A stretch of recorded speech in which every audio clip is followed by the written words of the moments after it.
Hello, I am Dr. Cynthia Cook, the Director of the Defense Industrial Initiatives Group here at the Center for Strategic and International Studies, and I am very pleased to welcome you to our virtual discussion on the growth of munitions production to address capacity challenges. The issue of munitions production has become increasingly salient since Russia invaded Ukraine 2 years ago, and Ukraine's allies and partners responded by supplying Ukraine with the tools it needed to maintain its independence. The provision of munitions, including by the United States, was a strong part of this support. To that end, my two panelists will be discussing a variety of issues related to munitions production and perhaps to Army acquisition more generally. First, I'm happy to welcome back to the Center for Strategic and International Studies this Honorable Douglas R. Bush, the Assistant Secretary of the Army for Acquisition, Logistics, and Technology. Secretary Bush serves as the Army Acquisition Executive, the Senior Procurement Executive, the Science Advisor to the Secretary of the Army Senior Research and Development Official, and continuing expert on all things Army acquisition. So we're delighted to have you back. Secretary Bush has also has responsibility for everything, for all Department of the Army matters on logistics, which is a personal interest. Secretary Bush worked on the Hill, most recently as the Deputy Staff Director of the House Armed Services Committee, and spent time in uniform as an officer in the United States Army. I'm also happy to welcome back to the Center for Strategic and International Studies, Dr. Alexis Lasselle Ross, who is actually a non-resident senior associate here. Dr. Ross has her own consulting company and has also held positions at the House Armed Services Committee as a professional staff member, at the Military Compensation and Retirement Modernization Commission, and as a civil servant advising senior Army leadership in the Pentagon, including on issues including acquisition reform. Dr. Ross is a subject matter expert on a broad variety of acquisition and industrial-based issues and supports the Army Science Board, is a non-resident senior fellow at the National Defense Industrial Association, a member of the Leadership Council for Women in National Security, and is a principal at Palace Advisors. So we have two wonderful experts on Army acquisition issues here to talk about the munitions challenge and other interesting Army acquisition topics. I first would like to offer Secretary Bush the opportunity to offer some opening remarks about what the Army is doing now and how it's trying to grow munitions and any other critical issues that you're dealing with. Sure, and thanks for having me back. So the story actually starts before the war in Ukraine. Thanks in part to Congress, the Army, even before my arrival, started some critical early work on the need for renewed investments in the Army's own capacity, meaning our capacity in our government-owned factories that do a lot of the conventional munitions work. That started up. Congress actually started adding funding back in FY18, FY19. That led to us having a plan. As it turns out, it was very fortuitous that we had the plan on the shelf, so when Ukraine happened, we already had a plan we could execute to dramatically expand and modernize the Army's organic industrial base that helps produce most of our conventional munitions, such as artillery shells. That plan, we're in the middle of executing it at a far higher rate than we even thought. So thanks to Congress, which has been very supportive, for conventional munitions like 155, we are already on a path to around 70 to 80,000 shells a month by the end of this calendar year, early next year. That will do a couple things. It'll allow us to support Ukraine more fully. It will also allow us to restock ourselves and also restock our allies, all of whom have now recognized the need for deeper well of munitions on the shelf, but also more production capacity. The other thing we've been able to do is in precision munitions. So also with support of Congress, this industrial base lives mostly, though, in the private sector. So working with our industry partners, we are also now ramping up production of Javelin, GMLRS, Patriot, Stinger, and some others that have been, stocks have been drawn on to support Ukraine. But we are also ramping that production up for the same reasons. Refill ourselves, support Ukraine more fully, and position us better for the future. So I think overall, we are now in the phase where we are in the execution phase of making this all happen. Critically, we do need a bit more support from Congress for this, and I'm happy to talk about that later in terms of what's in the supplemental.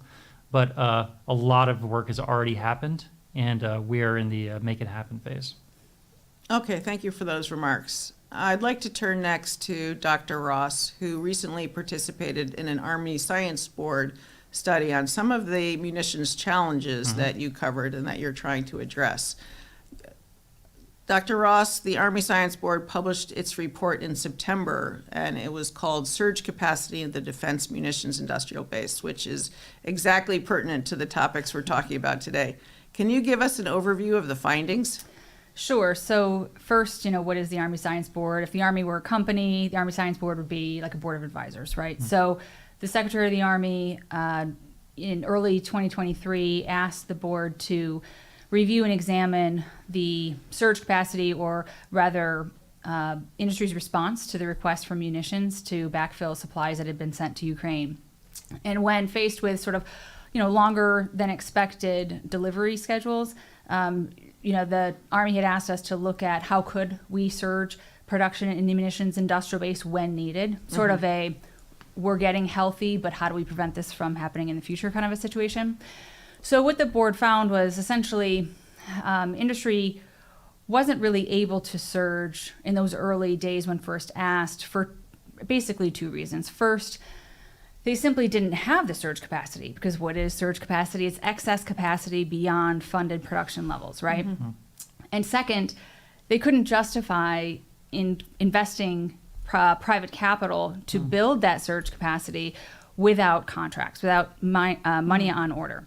And that is really the result of being burned so many times over the last several decades. What we saw was that since the 90s, a very cyclical pattern where the budgetary process prioritizes ammunition accounts lower than other things, and at every level, not just the Army, but OSD level and congressional level.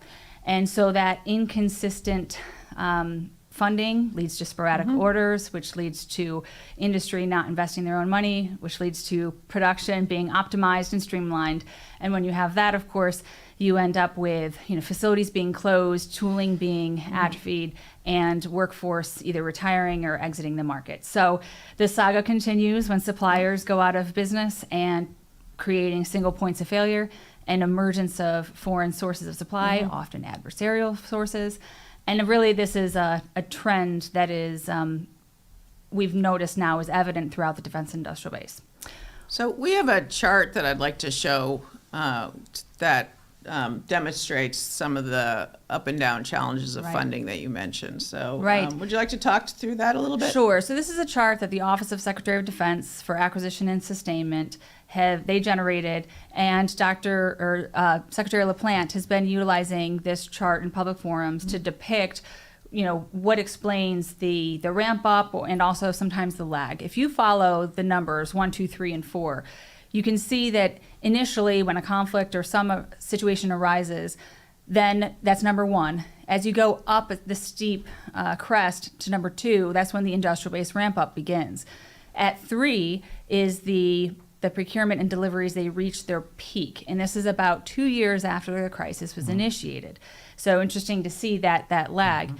And then you can see that when the perceived emergency or the reason that originated the budget influx changes and the priorities shift again, ammunition goes back to its traditional place in the rack and stacking of priorities, and the funding starts to fall again. So then you get to number 4, where the demand drops and the defense industrial base they start streamlining, as I said, those production capabilities.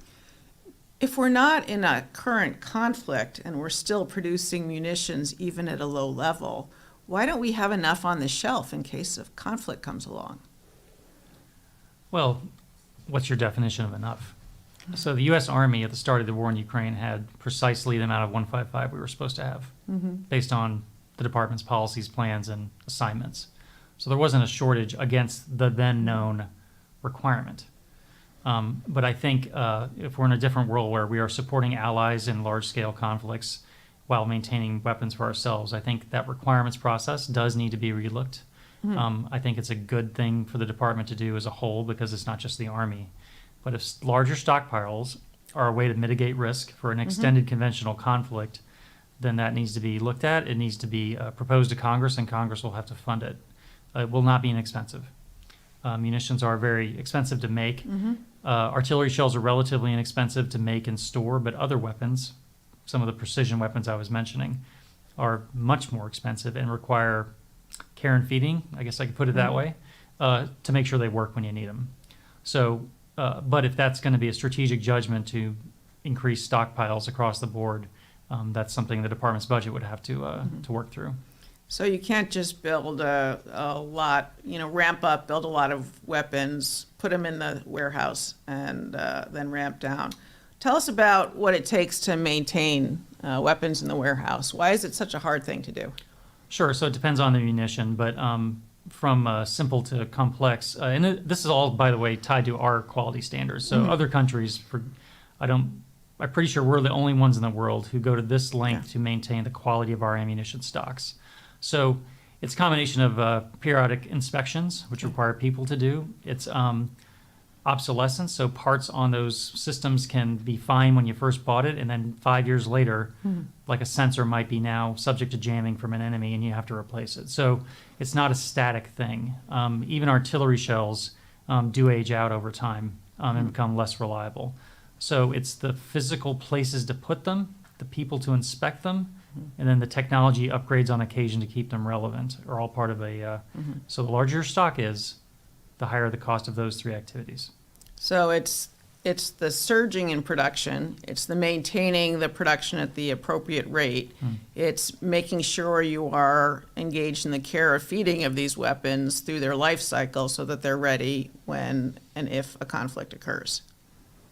Yes, I think Dr. Ross's point about surge capacity, though, is terrific because a more efficient way to do that is not to maintain massive peacetime stockpiles, but have the ability to, when needed, ramp up faster. That way you get the very latest version of it. For example, a precision weapon, you get the brand new best one, not a big stock of older ones. But the challenge is how to think through how to do that in a way that's, because excess capacity is inherently economically inefficient. But that doesn't mean we shouldn't plan for it in some cases. Well, let's unpack surge a little bit. I've been to a lot of factories, and there, you walk into a factory, there's not a lot of empty floor space. They're typically machines that are across the entire facility. There's not a lot of workers hanging around with nothing to do. People seem like they're very engaged in their work. So how do you surge when there isn't a lot of capacity, when the tools are all in use, when the workforce is fully engaged? Well, I can speak to some of our organic industrial base. So if you were to visit one of these places, Scranton Army Ammunition Plant, Iowa, one of those. I accept that invitation. Thank you very much. Well, you can go to you can collect the whole set. But 5 years ago, you would not have found what you just described. There was a lot of downtime. There was a lot of machinery not being used. We had a lot of things mothballed.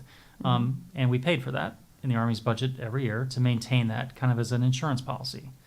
Well, that insurance policy has paid off because if we hadn't had at least some capacity in those depots that we could spin up, we'd be even further behind than some of the timelines Dr. Ross was talking about.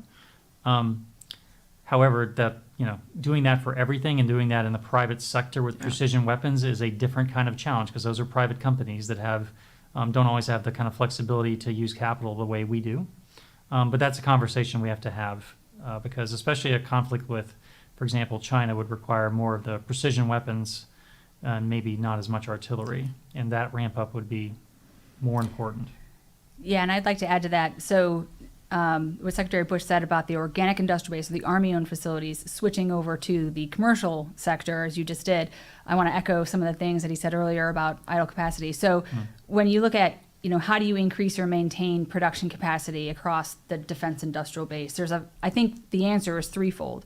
First, I think consistent demand signals to industry is critical. So that actually means orders on contract and money that's going into their lines that can be invested. So one of the tactics for evening out demand is minimum sustainment rates, multi-year multi-year procurement authorities with higher caps. That's one of the things the Army Science Board recommended that the Army work with Congress on. Number two, in the future, when you do need to surge production quickly and you're considering how do you get there, that's sort of one of the things you were talking about a minute ago. I think that procuring critical long lead items that you could then ramp up into production is preferable to paying for excess capacity to sit idle at the plant, like Secretary Bush said, or buying complete munitions and having them sit in a stockpile and degrading, as you said as well. And then the third key here, I think, is investing in advanced manufacturing, and so that you can utilize digital approaches and new modern capabilities to industrial operations to earn some more throughput, which equals speed. Yeah, and that's the last point is absolutely critical, and we are trying to do it with this ramp up. So it's not just increasing the way, more capacity of how we currently make artillery shells or other munitions. It's trying to also bring in more robotics, for example. So if you could maintain a factory of robotics that don't need as many people, and then the robots could be maintained at a relatively lower cost, there's your surge capacity, as long as they're maintained. And also you get better quality and they don't take breaks. There are many advantages to just using modern manufacturing techniques. One of our big artillery plant investments is going to have an entirely new way of making the shell, using entirely new tech we've never used before as part of a $500 million effort going in down in Texas. So yes, it's not. It can't be. We have to count on continued improvements in manufacturing tech, or we'll be in the same 2-year cycle that Dr. Ross pointed to in terms of delays and ramp up. So what does this mean for the workforce? If you're pulling away touch labor jobs and turning it over to the robot army, what will the workers in the factories be doing? I wouldn't say fewer jobs, it's different jobs. Okay. So I think, as we've seen in other industries, you just bring in more automation, like in the car industry, for example. Still lots of workers. It's just they're doing different things. And certainly on the government side, we would have to upskill our workforce, make sure people get new training so they have opportunities for these things. But I foresee that maybe a few less people in some places, but you might end up needing more in others. So I don't see it as a great downsizing. I see it just as a shift in what people do day to day. I agree completely. If you were to listen to any of the earnings calls of the defense companies in the last 2 years, the two things that really vexed them were post-pandemic were supply chains and skilled workforce.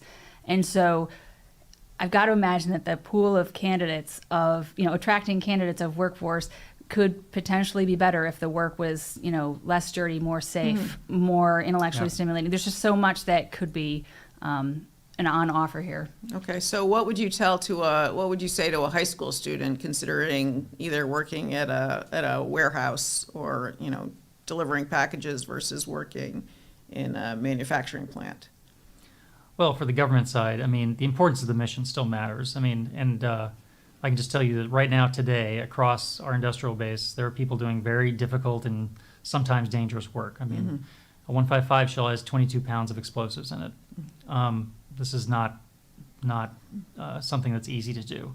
So, I want to honor their service and sacrifice right now. Going into the future, again, safer, more automated means perhaps a more focus on robotics, on maintaining high-end equipment that's sophisticated or computer programmed. These are skill sets that we have in this country if you look at the American manufacturing sector. And it's getting better if we can start taking advantage of things like 3D printing and other things like that. So I think there's a path to it, but I think the people side of it doesn't go away just because you're getting robots. It's just different. So we want those high school kids who spend a lot of time doing gaming to consider and working in the Army industrial base. We'll take them right now. Okay, good. Hear that out there? Okay, so these are, Dr. Ross, you have covered some key issues in the Army Science Board report. Secretary Bush, do you have any additional comments you'd like to make on that report? What did they get right? What else would you have liked to have seen inside that? Yeah, of course, it was an Army Science report, so we commissioned it. But they did a terrific job going deeper and bringing in outside expertise to the question, which is one purpose of the Army Science Board, is to cast a wider intellectual net than the Army, if we were just studying ourselves, can do. So they did a great job. I think the funding aspect of it and the need for multi-year procurements, for example, is something we're already doing. We've already got 5 multi-year procurement contracts awarded for 155. We're hoping Congress allows us to do it for Patriot missiles and GMLRS. We'll see in the approach bill. That would help a lot. That would stabilize funding across Army accounts to avoid some of that up and down that your slide showed. Also, just the Army itself has to look at a more disciplined way to make sure that we are, that minimum sustaining rate, you can endlessly debate what that is. But we need to be more honest with ourselves about what a min sustaining rate that allows production ramp up actually is. Because it's not just the first vendor we award a contract to, it's all of their downstream suppliers. Likewise, have minimum viable rates for them to operate their business. So there's a lot in the report. Some we're already doing, but there's a lot there that we have to explore, especially going into our next budget cycle. I'd like to talk about downstream suppliers in a little bit later, but I did want to highlight that we have been getting some questions coming in from our online audience. And Dan Shear with Inside Defense asked directly about multi-year procurement authorities. Are you going to be asking for any more on the FY25 budget, or any more latitude on the multi-years that you have to stimulate the demand signal? So I think for now we want to wait and see what happens with FY24. Okay. So we had our 2 most critical, and they are already on the table. I think Okay. if Congress supports those, we'd be open to discussing with members, what other things we can do. The authorizing committee's already expanded the list of their kind of pre-approved multi-years. If you look at NDAA, so the appropriations committee would have to match above certain levels. Okay. So we're open to the idea. I think you got to use it for the right thing at the right time. But I think, again, it's a great way to stabilize accounts, especially to make sure they don't go up and down as much. Okay, so let's get through FY24 first, and Don't then want we to presume. can look at the future. Can we show the other chart? I'd like to take a closer look at how the Army has grown ammunition production. So, Secretary Bush, Sure. could you reflect on this with us? It's already been a bit of a success story, given all the effort, the funding, and really the senior leader attention that you've put onto munitions production. So we've seen some results already. Can you take us through that, please? Sure. So, this year is critical in terms of the actual ramp up happening. So, we've doubled production from when we started the conflict, but we have a long way to go. And this year is absolutely critical. And it's a multifaceted problem. It's not just making the metal shell itself. That production ramp requires also bringing on more, it's called load assemble pack. It's filling the shells with explosives. That function, we have to bring in dramatically more capacity for that. Right now, we do it at one place in one building. We're going to bring on 2 entire new facilities to do that, to supplement that building. We currently make artillery shells really in just 2 buildings, and they're about 10 miles apart. We're going to bring on 2 major new sources for artillery shells themselves. We're going to bring on for the charges that actually shoot the shell out of the cannon. So if you've seen movies or videos of battleships with those big charges that go in, smaller versions of those have to have those as well. So we're going to also add 3 or 4 new locations where those will be made, and we're making more new types.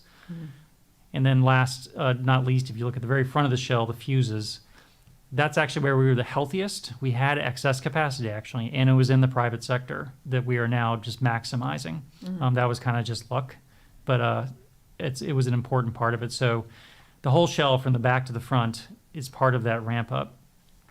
So we are on a path to get to around 80,000 a month with the funding we have. We do need Congress in the supplemental to provide additional funding to get us to that 100,000 a month target you see at the top end of the range. We also need Congress to not just provide funding for capacity building, but to actually use the capacity to buy the shells. If you do the math on 155, if you're at the top end of that curve, it's about $3.5 billion a year to buy the shells. That's after you've built the capacity. So that's a significant funding lift, and we will need Congress's support. But I think we've made a good case, and I'm optimistic that we will eventually get those resources. Do they have any particular concerns that they've asked you to address? Sure. One quite reasonable one is what would a ramp down look like? to Dr. Ross's point about, the chart you showed with it up and down. And also, what are the allies doing? So that's an important part of the story as well. They are also ramping up in Europe, especially. They're a bit behind us, but they are also committing real money and real resources to ramping up, which is great. And we're also using non-European sources to help support Ukraine. So this is a worldwide effort. The entire West is doing almost every country is doing something, it seems. But it's a global supply chain still, even though this is largely an American story. We still need allies. Yeah. Are there any specific challenges within the supply chain that you're most worried about? There are many. So I think the ones that worry me the most are the kind of baseline things you need to fill that many shells. For example, explosives. You have to produce enough explosive, either IMX 104 or TNT, to fill that many shells that fast. And that production capacity does not exist in the United States by itself. So we're having to go overseas to allies. Luckily, we have many. They're highly capable in some cases. We're leveraging that. There are some things where, there's still a single source. So yes, we have capacity, but it's one source and perhaps one building. And we're looking at then ways to make sure we have redundant capacity, perhaps with a second supplier. So there are many things. I think right now I'm most concerned about explosives, Phil, if I had to pick one. And then also the components that go into those charges that propel the shells, those explosives. The materials that kind of bake the cake for those are the ones. And a lot of the ramp-up funding is about doing that ramp-up now. Okay. Dr. Ross, what was the Army Science Board's perspective on the supply chain? There were certainly a lot of single points of failure and foreign sources of supply that we noted that were alarming.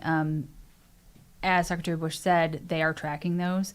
And so a lot of work needs to be done to try to either broaden our sources of supply, in other words, working with allies and partners.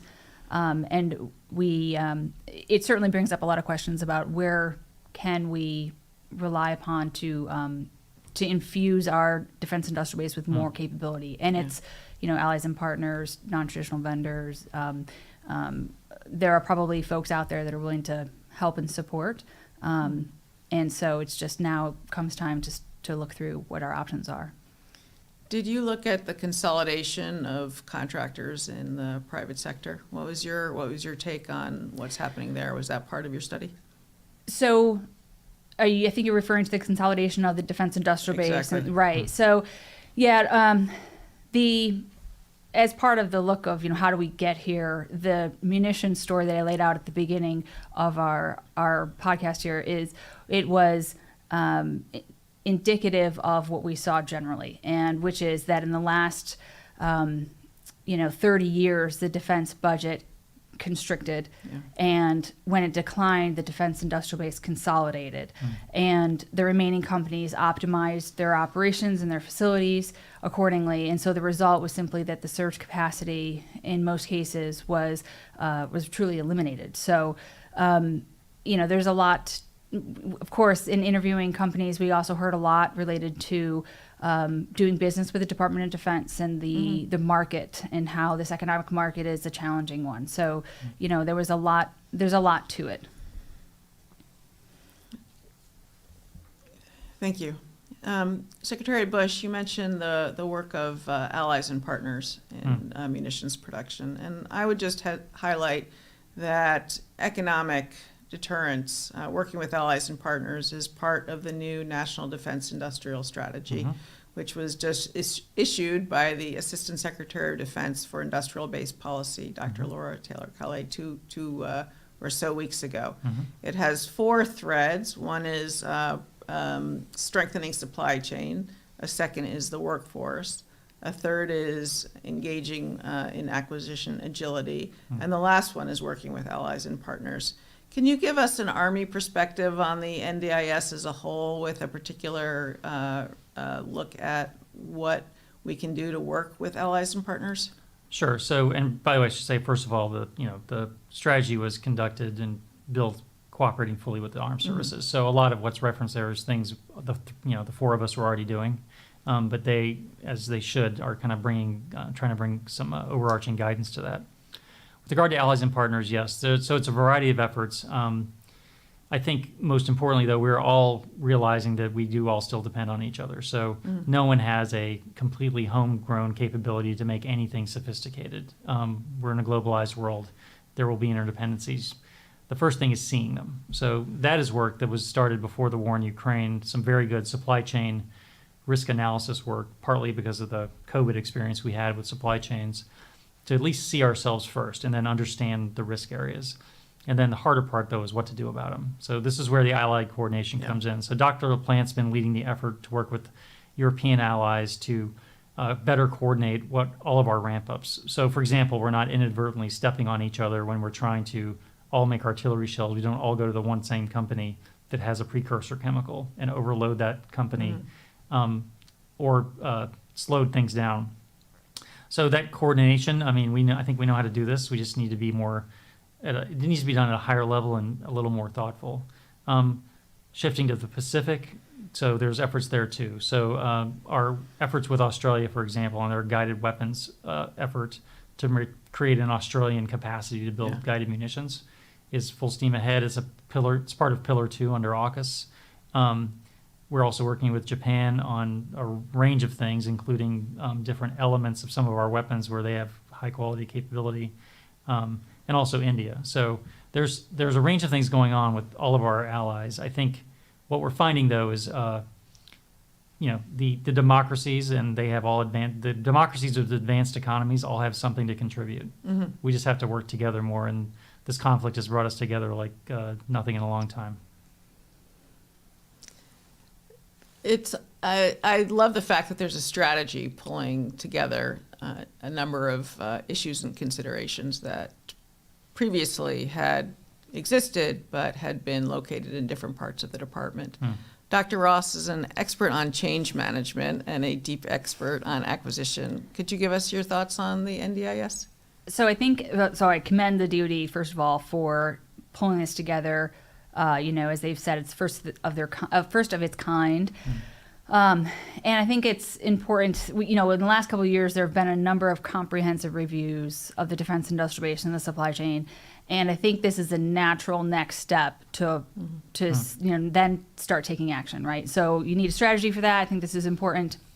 And I think it's a highly aspirational strategy. It's got a lot to it. And so I think there's a lot riding on the implementation plan. I think that many people in government and industry alike are, lining up to willing participants really to try to remedy the production challenges and delays that we've seen in the last 2 years. So I think the audience is willing. I think we're all ready to participate, and it's a question of what next, what will be the actual actionable steps. The implementation plan's key.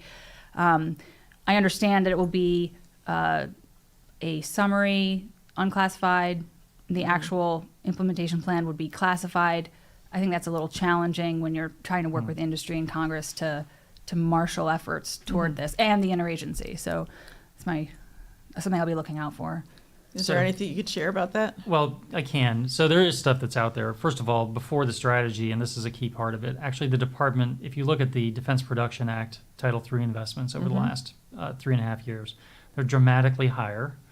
And I would say they're happening at a dramatically accelerated rate. It used to be really hard to get a DPA Title III project through the process.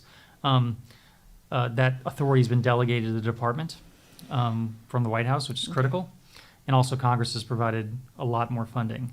So if you look under the hood at DPA investments, you will already see elements of this strategy, meaning investments in things like producing minerals we currently source overseas in this country, refining capacity for rare earths that we right now, again, rely on other countries, investments to jumpstart industrial investments there.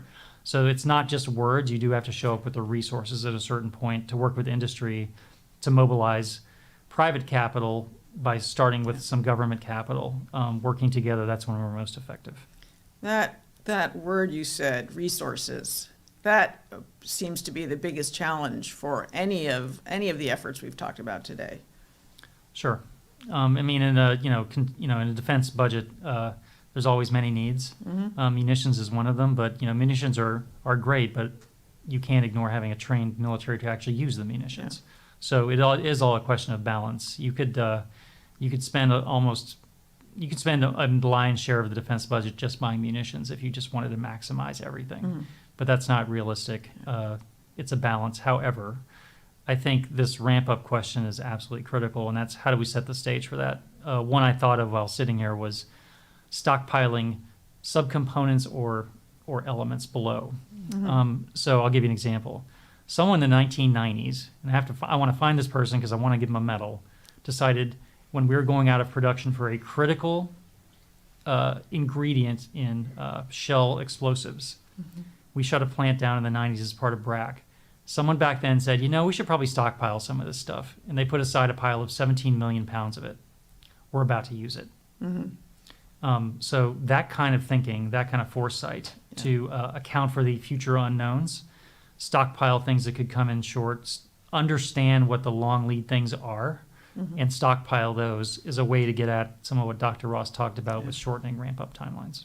And maybe working to support single sources so that they don't go out of business. That too, making sure we don't lose the one last one somewhere in this country. So what I have seen over the past 2 years, and this is more directly related to Ukraine, is that the warfighting community, the operational community, has a renewed appreciation for the role of the industrial base. The words production is deterrence are a lot more frequently said than in the past. What do you see from your seat as Army Acquisition Executive? Do you have more contacts with senior Army officers? Are they more focused on what you're doing? I think it has a lot to do with, it's really a joint force question. As the department plans for potential conflicts, we have to think through all the different ways they might occur, and you're never going to get it perfectly right. But one thing, I think an assumption that does need to be challenged in some cases is duration.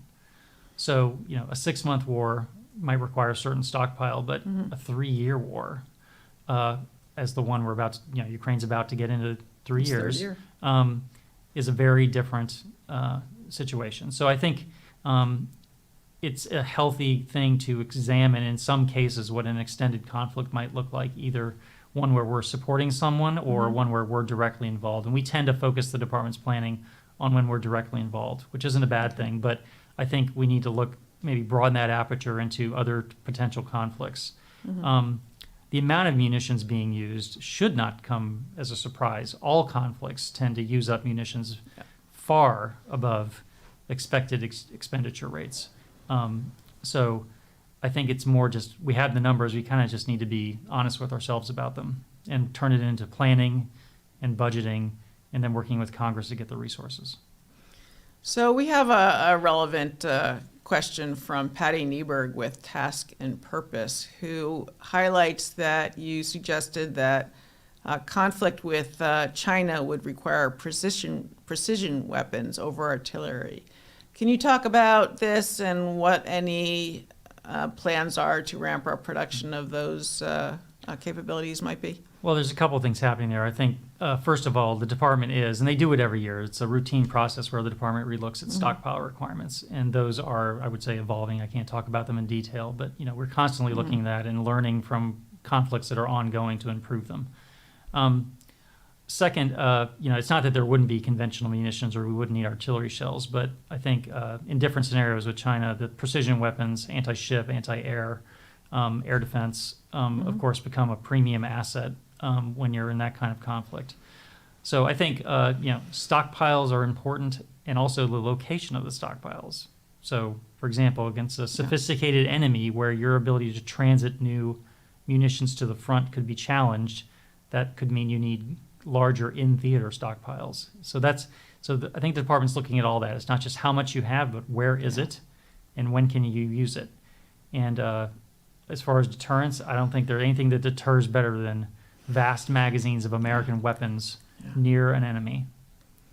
That's all good points, especially the challenge of getting munitions forward to the fight. You earlier mentioned working with Pacific allies, and Nisid Hajari from Bloomberg highlights that. What can Japan, South Korea, and Australia do to help us meet munition shortages? And what are the biggest obstacles to such co-production? So the first thing they're already doing, which is terrific to see, is they're investing in their own capacity in their own militaries. So this is nothing but good. So allies that are better armed with better industry underneath them, even just for their own purposes, strengthens the team. The other thing they're doing is working with us to provide materials and in some cases actual weapon systems to support refilling our stockpiles or to help us produce more for Ukraine and other allies. So there's also already multiple examples of that. Those are three very sophisticated advanced economies. They have excellent technology for manufacturing. They are, a huge resource to us as long as we partner and coordinate. Okay. I think the Pacific is a bit different just because we don't have a NATO type structure, so it's a little more bilateral in some cases, but we can still do a lot. And South Korea, Japan, and Australia have already helped us tremendously with this ramp up. And they are, of course, investing in their own militaries. Dr. Ross, did the Army Science Board report talk about the role of allies and partners, or do you have thoughts you'd like to add from your other work? So one point about allies and partners, just looking at the industrial base in the 90s when things changed for our own, the globalization occurred and our manufacturing base here in the U.S. changed. We sort of shifted a bit, from in some ways bolstering our allies and partners industrial bases to now a situation where we're almost together relying upon each other. And so I think we need to be conscious of that as we go forward into how to prepare for protracted conflict especially.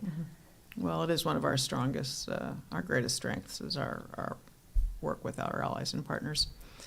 So we just went from precision-guided munitions that could be used for a conflict in the Indo-Pacific, and Sam's Scove with defense ones brings us back to munitions, pointing out that 155 millimeter munitions shells are in the spotlight, getting a lot of attention. But there's other kinds of ammo that's also important, like 105 millimeter ammunition, mortar shells, et cetera. Is your story just about 155 millimeter shells, or is it a broader look at these kinds of munitions? So 155 has certainly received the most investment in terms of the ramp-up investments.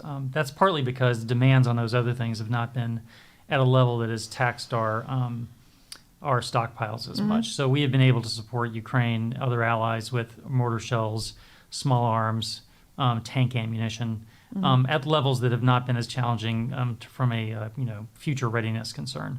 However, that doesn't mean it doesn't go away. A lot of them are interrelated, though, because a lot of these investments we're making, for example, at the plants that make explosive fills, that supports dozens of weapons, dozens of different munitions.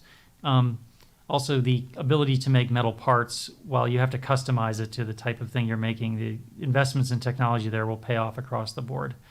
So I think this overall investment plan for conventional munitions, we're going to end up with out of this conflict with a much healthier organic base for everything, not just 155. So it goes across the ammunition, not just in a soda straw down one particular weapon. I believe the benefits spread across all the conventional munitions. Now, the precision weapons are each kind of their own silo in some ways, although they do have cross-cutting things like rocket motors, where we are, for example, investing in production capacity that could help today's weapons, but also future weapons with different rocket motors. Yeah, and a skilled workforce supports all of them. Absolutely. So let's get back to a little bit of a harder question. Since you both worked previously on the Hill, can you talk a bit about continuing resolutions and the effect they may have on the production or plans for 155 ammo or for other munitions? I mean, that's been a challenge this year. I'll just say generally, and I'll certainly let you fill in more detail. Aside from continuing resolutions create uncertainty, and that's a problem. Right. Are there? It's Congress has their process, which we can, they do their thing. But what are the impacts that you work to deal with when there are continuing resolutions? I know that we've all enumerated the challenges with continuing resolutions. For example, no new starts. So that's obviously a problem. What I like to remind people is the amplifying effect of that when there's no new starts of say a new technology or something, and it exacerbates a budgeting situation that's already there. If you have to wait, say, 2 years to be programmed into the program objective memoranda, the POM, and then you experience a CR that lasts a very long time, now you're basically added. And so now it's 3 years before someone had a great idea or industry brought to the Army or any other service a great idea. You're waiting now 3 years before you can even let the contract. And then more time after that for the prototype to be worked on or the technology to be demonstrated or experimented or what have you. So CRs exacerbate an already challenging situation with the rapid nature or the lack of rapid nature of our programming process. Yeah, it's for things we're already doing. A CR is an inconvenience, but usually you can mitigate. It's the new things we need to do or build a path to the new things that CRs undermine and add sometimes years to. And in today's world, given the pace of threat evolution, for example, the UAS threat we're seeing overseas right now in the CENTCOM, we just have to work with Congress to find a way to be able to do that. Okay. Now, to Congress's credit, in a lot of ways, they do give us a lot of leeway, so it's not all a negative story. In classified programs, for example, we often have leeway and the ability to flex money around that we don't have in the base budget. But that's not everything, and there are still things left out that we need to be doing to get ahead of future threats. So that would be my principal frustration with CRs, would be kind of how it hinders research and development, for example, of new things that we need to do to adapt to new threats. But members know this, so Yeah. I mean, they're fully aware, and they're working hard right now to get a FY24 PRIPS bill. So I'm cautiously optimistic. So it's really managing the impact on innovation that. I think that's where you see the most impact. I would agree. Okay. So just in terms of resources, let's turn from the public sector to the private sector. One of the U.S.'s strengths is its robust capital markets. And this is pointed out by both Roby, Samantha Roy with Cerberus and Tom Carrico with CSIS. Both ask about private capital. How is the Army using the private equity sector to boost investments to get investments to boost productive capacity? And how is the Army using private equity for Army modernization more broadly, not just related to munitions? Sure. So let me start with foundationally, American capital markets are one of our superpowers. You sometimes don't see it, but behind the scenes, all the ways to find capital to do things in this country and the efficiency and effectiveness and strength of those no one in the world does it better. So that is an underlying strength that we have. How to make it help defense. So I think the new Strategic Capital Office run by Dr. Jason Rathje is a terrific step in that direction, and he's worked very closely with Congress to get some new authorities, and I think it is absolutely the right thing to do. The department has to be thoughtful, and that's why it has strategic in it. There are areas where the private sector already does a fantastic job of allocating capital to our problem set. But there's some cases where that doesn't, sometimes just because of potential return on investment, for example. Software, for example, draws a huge amount of private equity investment because the potential return is quick. A new manufacturing technology to make a rocket motor a different way has a potential payoff, but it might be longer. So it may not draw capital investments as fast. That's where this kind of thing comes in. The department could seed funding, provide loans, set conditions for the market to do what it does best, which is get at these hard problems. So I think it's overdue. I think doing it at the department level is the right way to do it because the services have tried this on and off badly. The department is the right place to do it, and the current office and the current person running it is absolutely the right guy to do it. So I'm hopeful he gets the fulsome authority. You do know he came out of the Air Force, so just, yes. Okay. That aside. He's We've had he's- Dr. he's- Rassi over. He's doing a terrific job, He's and great. Yeah. hopefully he'll get that last bit of authority he needs. Yeah, he has shown a chart when he was over here, just looking at the decline in investments in hard capacity versus software. It's been pretty Yep. profound over the last 20 years. So I'm Yes. glad that they're doing that as well. Yep. So let's again shift a little bit and move to the question of advanced and emerging technologies. What is the Army's role in the replicator initiative? Do you have loitering munitions that are part of that? And do you have a time frame for fielding any new capabilities like that? So the Army's involved. I am not in a position to be able to talk in detail. Okay. A lot of the details are classified. I think the reports, though, about Congress getting a reprogramming, that's true.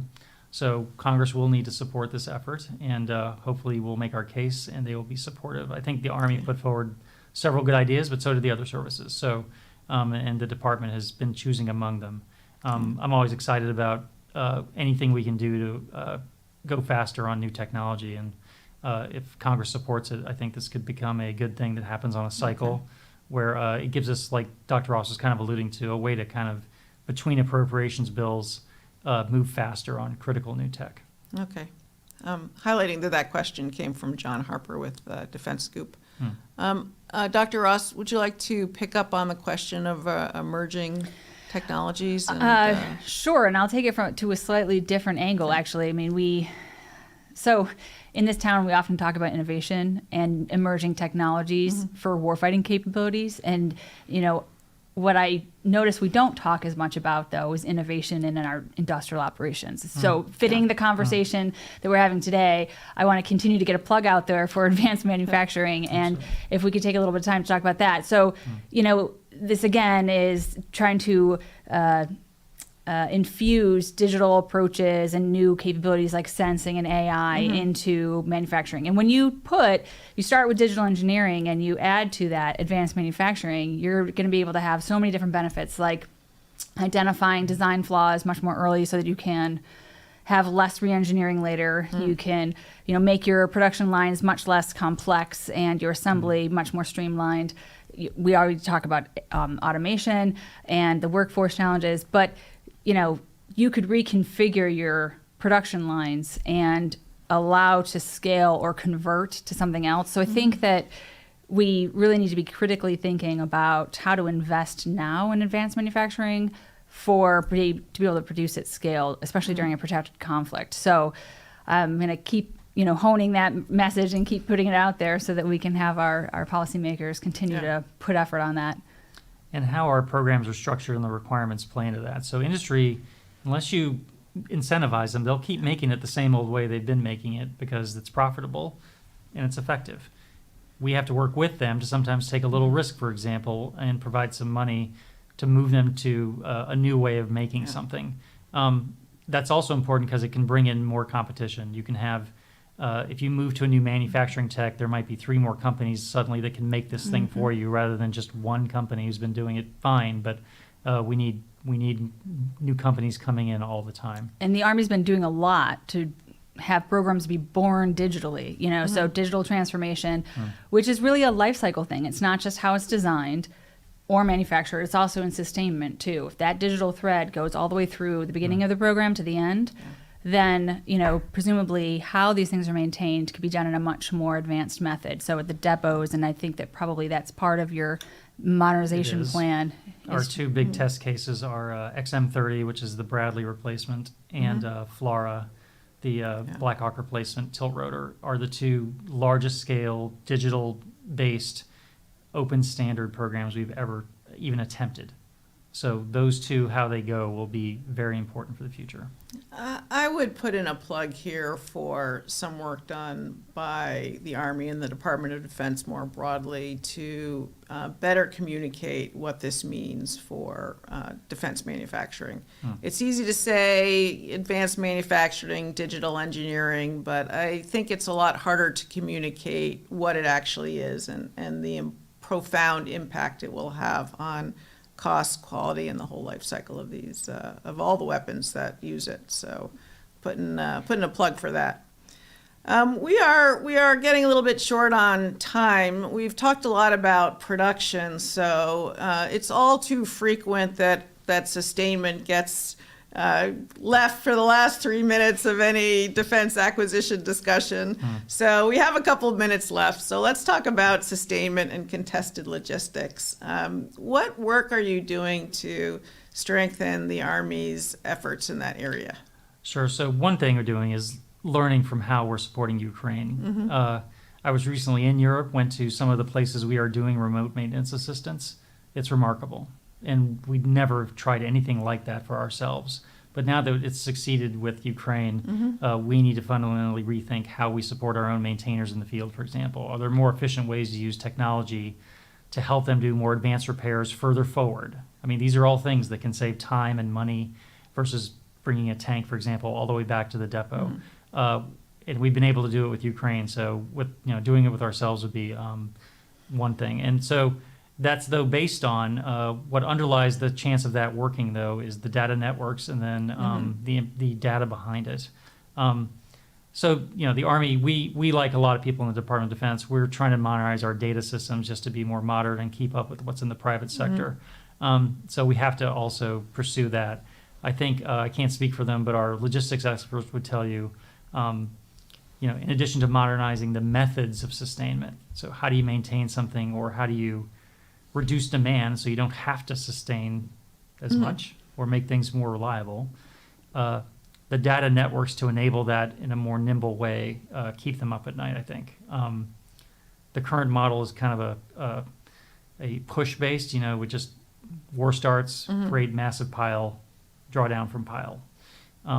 I think the concern about the pile's vulnerability in a real conflict, as we're seeing.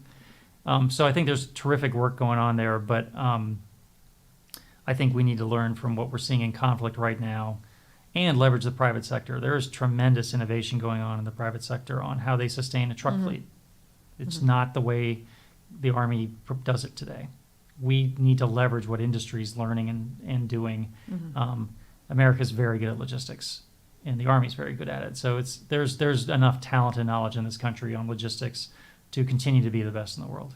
Okay. So there's efforts underway to incorporate those lessons. There are. Okay.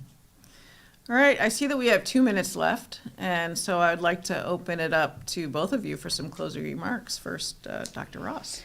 Sure. Well, I think there's been a lot of change in acquisition in the last 8 to 10 years, much of which we worked on together on the Hill.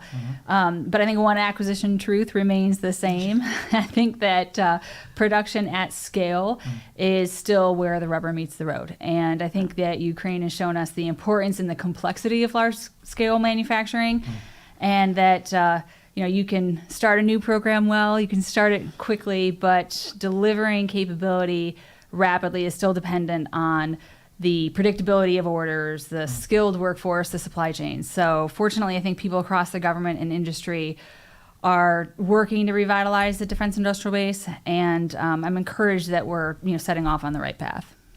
Excellent. Secretary Bush. Yeah, to follow on to that point, I think even our government-owned facilities are run by private contractors on our behalf. I think a lesson learned, not lesson learned, but we knew this. I mean, our private companies in this country are very innovative, remarkably dynamic. When the government shows up with the resources and we work together, we can do amazing things. And that's happening right now with this munitions buildup. I couldn't be more proud of the team. I think, and there, of course, have to be appropriate oversight mechanisms, and there are, to make sure that the people's money isn't being wasted. But as long as you have those ingredients, I think we can do terrific work, and we're doing it. I'm biased, but no, I don't think anyone does manufacturing innovation better than this country when we put our mind to it. So that's been extremely encouraging to see when we kind of get out of our own way what we can accomplish. I think we need to take this lesson, though, from, okay, we did this for a crisis. Let's do this all the time. Let's do this more often. This way is something we really want to do. I mean, the Army helped do it with COVID. We actually were the ones behind all the contracting for vaccines, for example. Well, and we're doing it for Ukraine. And so how do we take all these amazing things we do in crises and make them just routine while providing appropriate oversight to ensure people's, it's the people's money, it's not my money, to make sure it's not wasted. That's always the balance. But I'm very encouraged about what we're doing. We've had strong congressional support so far. Hopefully we get 24 budget in the supplemental. That'll knock us way down the road to continue this munitions production build-up story. Great. Thank you very much. I really appreciated the conversation today. So thank you for coming to CSIS.